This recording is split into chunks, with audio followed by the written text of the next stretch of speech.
Now, over 50,000 people may be affected by floods following the rise in water levels in Masinga, Kamburu and Kindaruma, Gitaru and Kiambere Dams along the Tana River.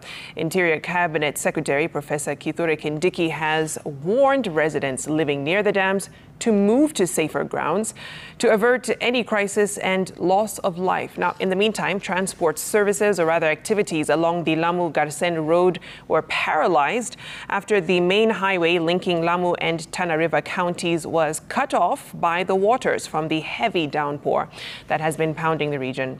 Safin Acheng Oma reports. Interior Cabinet Secretary Professor Kithure Kindiki toured several key dams along Tana River to assess the water levels and the safety of residents living around the dams during this rainy season. Kindiki warning that Masinga, Kamburu, Kindaruma, Gitaru and Kiambere Dams may overflow should the heavy rains continue to pound for the next 10 days.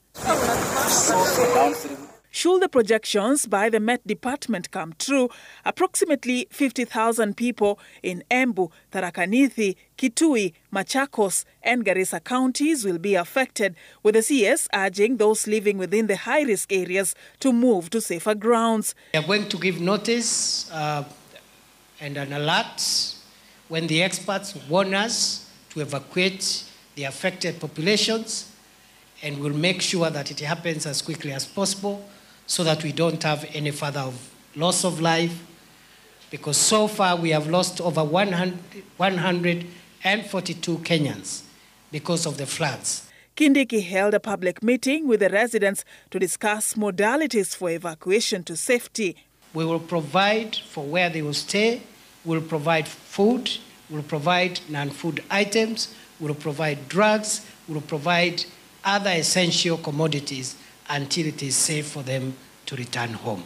The CS also encouraged Kenyans to comply with safety precautions and instructions issued by the National Government Administration officers and other officials to avert further loss of lives. Hatutakubali driver yoyote kuendelea na safari ambayo inahatarisha maisha yake na kuhatarisha maisha ya abiria ambao amebeba. Na vile vile hatutakubali wananchi kusafiri na kuvuka mito iliyofura. And in the coastal region, this was the situation at the Lamu-Garsen highway.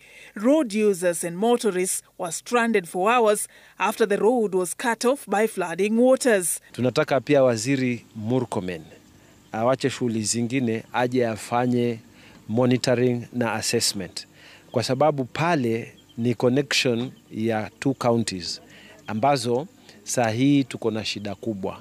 Tana River na Lamu imekuwa cut off totally. Hakuna usafiri saa hizi.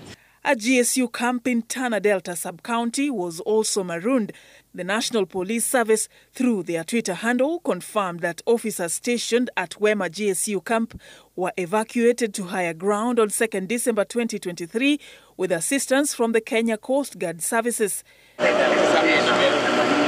The director of the Kenya Meteorological Department, Dr. David Gikunga, has confirmed that the El Nino season is still on, despite the fact that several parts of the country have not had any rainfall for about a week now. Dr. Gikunga says that what the country is currently experiencing is a normal break from the rainfall. He says that from next week, several areas will receive above average rainfall, which is likely to continue throughout the month of December. Safin Acheng Oma, Citizen TV.